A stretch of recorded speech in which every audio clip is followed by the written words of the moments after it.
നമസ്കാരം, മലയാളി വാർത്തയിലേക്ക് സ്വാഗതം.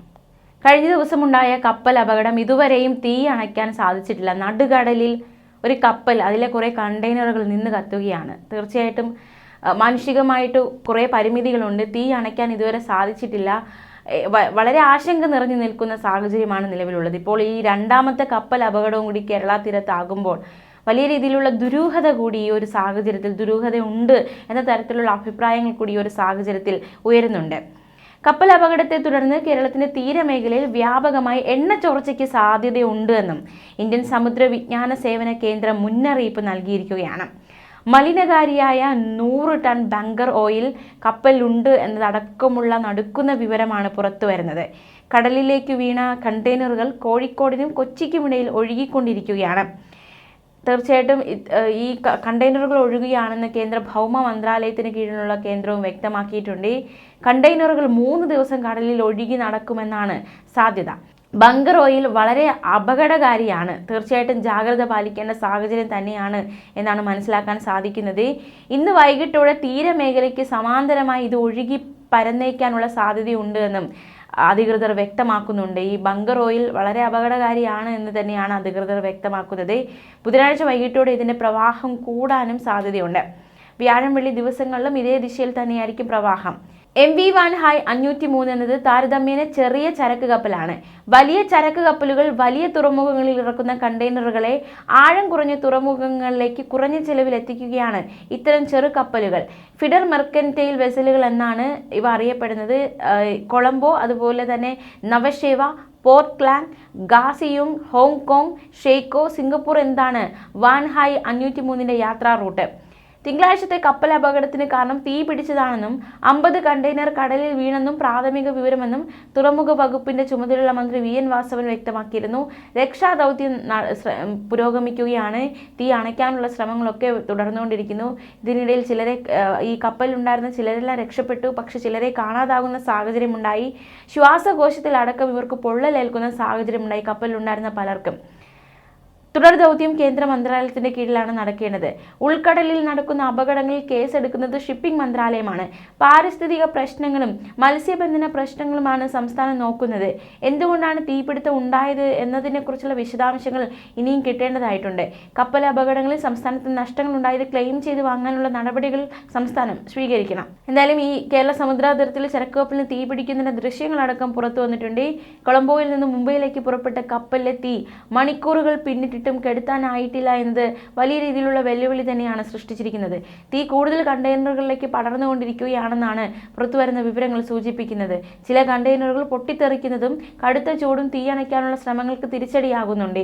ബേപ്പൂർ, അഴീക്കൽ തുറമുഖങ്ങളുടെ പടിഞ്ഞാറ് ഭാഗത്തായി 145 കിലോമീറ്ററോളം ഉൾക്കടലിലാണ് കപ്പൽ കത്തിക്കൊണ്ടിരിക്കുന്നത്. സിംഗപ്പൂർ പതാക വഹിക്കുന്ന വാൻഹായ് 503 എന്ന ചൈനീസ് കപ്പലാണ് അപകടത്തിൽപ്പെട്ടത്. കപ്പലിലുണ്ടായിരുന്ന 18 ജീവനക്കാരെ രക്ഷപ്പെടുത്തി. 50 കണ്ടെയ്നറുകൾ വെള്ളത്തിൽ പതിച്ചതായാണ് വിവരം. അതേസമയം ഈ അപകടത്തിൽ പരിക്കേറ്റ 2 പേരുടെ നില അതീവ ഗുരുതരമായി തുടരുന്നു. ഇവരുടെ ശ്വാസകോശത്തിനടക്കം സാരമായി പൊള്ളലേറ്റുവെന്നാണ് പുറത്തുവരുന്ന വിവരം. മംഗളൂരു SK ആശുപത്രിയിൽ ചികിത്സയിലാണ്. ലു എൻലി ചൈനയിൽ നിന്നുള്ള വ്യക്തിയാണ്. സോണിറ്റ്യൂർ എസൈനി തായ്വാനിൽ നിന്നുള്ള വ്യക്തിയാണ്. ഇവരുടെ നില അത്യാസന്നമാണ് എന്നാണ് അറിയാൻ സാധിക്കുന്നത്. കപ്പൽ അപകടത്തിൽ കാണാതായ 4 പേർക്കായി തിരച്ചിൽ ശക്തമായിരിക്കുകയാണ്. കപ്പലുണ്ടായ തീപിടുത്തം നിയന്ത്രിക്കാനായി കോസ്റ്റ് ഗാർഡിന്റെ 5 കപ്പലുകളാണ് ബേപ്പൂരിൽ നിന്ന് 88 നോട്ടിക്കൽ മൈൽ മാറി നിലയുറപ്പിച്ചിരിക്കുന്നത്. കൊളംബോയിൽ നവി മുംബൈയിലേക്ക് പോയ ചരക്ക് കപ്പലാണ് കത്തിയത്. രാത്രി വൈകിയും കപ്പലിലെ തീ നിയന്ത്രണാതീതമായി തുടരുകയായിരുന്നു. കണ്ടെയ്നറുകളുള്ള 20 ടൺ വെടിമരുന്ന്, പെയിന്റ് അടക്കമുള്ള ചരക്കുകളാണ് ഉഗ്ര ശബ്ദത്തോടെ കത്തിയത്. ഫയർ ഫൈറ്റിംഗ് യൂണിറ്റുകൾക്ക് തീപിടിച്ച കപ്പലിനടുത്തേക്ക് എത്താൻ സാധിച്ചിട്ടില്ല. മാത്രമല്ല, ഈ കപ്പലിന്റെ മധ്യഭാഗത്തെ കണ്ടെയ്നറുകളാണ് ആദ്യം കത്തിയമർന്നത്. ഇതിനിടെ നിരവധി കണ്ടെയ്നറുകൾ കടലിൽ വീഴുകയായിരുന്നു. ആകെ 22 പേർ കപ്പലുണ്ടായിരുന്നവരിൽ 18 പേരെ രക്ഷിക്കാൻ ഇന്ത്യൻ ഏജൻസികൾക്ക് സാധിച്ചു. 4 പേരെ കാണാതായി. കപ്പലിൽ തീപിടുത്തമുണ്ടായ ഘട്ടത്തിൽ തീ അണയ്ക്കാനുള്ള പ്രവർത്തനത്തിൽ ഏർപ്പെട്ടവരാണ് ഇവരെന്നാണ് കരുതപ്പെടുന്നത്. രക്ഷിച്ച 18 പേരിൽ ഗുരുതരമായി പരിക്കേറ്റ 2 പേരടക്കം 6 പേരാണ് ചികിത്സയിൽ കഴിയുന്നത്. ഇവരുടെ ആരോഗ്യനില സംബന്ധിച്ച വിഷയങ്ങൾ എന്തായാലും അപ്ഡേറ്റ് ചെയ്യുന്നുണ്ട്. അതേസമയം കേരള തീരത്ത് തുടർച്ചയായി ഉണ്ടാകുന്ന കപ്പൽ അപകടങ്ങളിൽ ദുരൂഹതയുണ്ടെന്നും ഗുരുതരമായ പ്രത്യാഘാതങ്ങൾ ഉണ്ടാക്കുന്ന കപ്പൽ അപകടങ്ങളെ സർക്കാർ ഗൗരവമായി കാണാത്തതിൽ ശക്തമായ പ്രതിഷേധം രേഖപ്പെടുത്തുന്നതായും KPCC president Sunny Joseph MLA പറഞ്ഞു. കപ്പൽ അപകടവുമായി ബന്ധപ്പെട്ട് സംസ്ഥാന സർക്കാർ തുടരുന്ന അനാസ്ഥയ്ക്കെതിരെ ജൂൺ 11 ബുധനാഴ്ച, അതായത് നാളെ സംസ്ഥാനത്തെ തീരദേശ ജില്ലകളിൽ മണ്ഡലം കോൺഗ്രസ് കമ്മിറ്റികളുടെ ആഭിമുഖ്യത്തിൽ പ്രതിഷേധ പ്രകടനങ്ങൾ നടത്തുമെന്നും സണ്ണി ജോസഫ് വ്യക്തമാക്കി. കൊച്ചി തീരത്തോട് ചേർന്ന കപ്പൽ മുങ്ങിയ സംഭവത്തിൽ MSC എൽസ 3 എന്ന കുത്തക കപ്പൽ കമ്പനിക്കെതിരെ ക്രിമിനൽ കേസ് എടുക്കേണ്ടതില്ലെന്ന സർക്കാർ തീരുമാനം തീരദേശ ജനതയോടും മത്സ്യത്തൊഴിലാളികളോടുമുള്ള വഞ്ചനയാണ് എന്നും അദ്ദേഹം കുറ്റപ്പെടുത്തി. ഗുരുതരമായ പാരിസ്ഥിതിക പ്രത്യാഘാതങ്ങൾ ഉണ്ടാകാൻ ഇടയുള്ള വിധം കപ്പലിലെ രാസമൂലകങ്ങൾ അടക്കമുള്ള ചരക്കുകൾ കടലിൽ കലരുകയും തീരത്തോട് ചേർന്ന് കടലിൽ മുങ്ങിപ്പോവുകയും ചെയ്തു. ഈ വിഷയത്തിൽ തുടക്കം മുതലേ കുറ്റകരമായ അനാസ്ഥയാണ് സർക്കാരിന്റെ ഭാഗത്തു നിന്നുള്ളതെന്നും സർക്കാരിന്റെ ഈ നടപടിക്കെതിരെ ശക്തമായ പ്രതിഷേധ പരിപാടികളുമായി കോൺഗ്രസ് സമരമുഖത്തേക്ക് ഇറങ്ങുമെന്നും സണ്ണി ജോസഫ് വ്യക്തമാക്കി.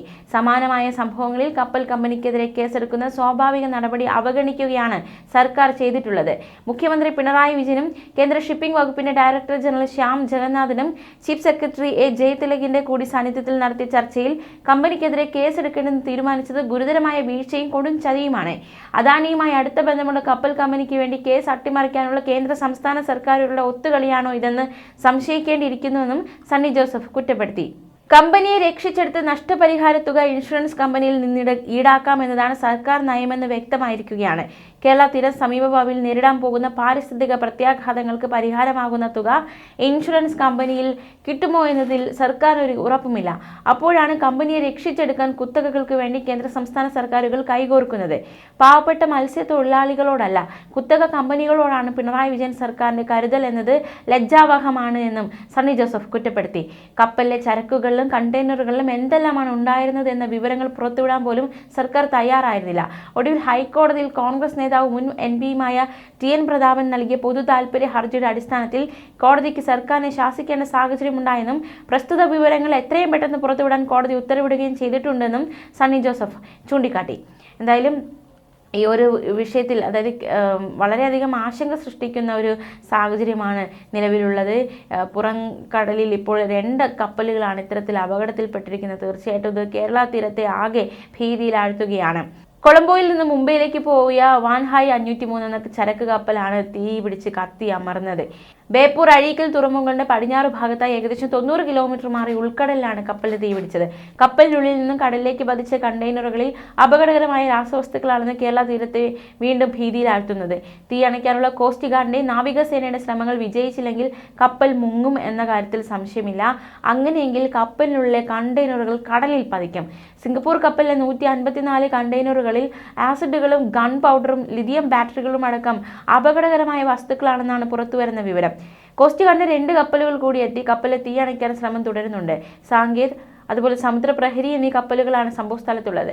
കപ്പൽ മുങ്ങിയാൽ എണ്ണ ചോരാനും കടലിൽ വിഷാംശമുള്ള രാസവസ്തുക്കൾ കലരാനും സാധ്യതയേറെയാണ്. ഇത് വലിയ ദുരന്തത്തിന് കാരണമാകും. കത്തുന്ന കപ്പലിനെ ടോയ് ഡക്ക് ഉപയോഗിച്ച് ഉൾക്കടലിലേക്ക് കൊണ്ടുപോകുന്നുണ്ട്. കരയിലേക്ക് കൂടുതൽ അടുത്ത് അപകടം ഉണ്ടാകാതിരിക്കാനാണ് ഇത് ചെയ്യുന്നത്. കടലിൽ പതിച്ച കണ്ടെയ്നറുകൾ തെക്ക് കിഴക്കൻ ദിശയിൽ നീങ്ങാനാണ് സാധ്യത. കപ്പലിൽ നിന്നുള്ള എണ്ണപ്പാട കേരള തീരത്തിന്റെ സമാന്തര ദിശയിൽ നീങ്ങാൻ സാധ്യതയുണ്ട്. തീപിടുത്തമുണ്ടായ കപ്പലിൽ നിന്നുള്ള കണ്ടെയ്നറുകളിൽ ചിലത് അടുത്ത 3 ദിവസത്തിനുള്ളിൽ കോഴിക്കോടിനും കൊച്ചിക്കും ഇടയിലായി തീരത്തടിയാൻ സാധ്യതയുണ്ടെന്നും ജാഗ്രത വേണമെന്നും ദേശീയ സമുദ്ര സ്ഥിതി പഠന ഗവേഷണ കേന്ദ്രം മുന്നറിയിപ്പ് നൽകി. ന്യൂസ് ഡെസ്ക് മലയാളി വാർത്ത.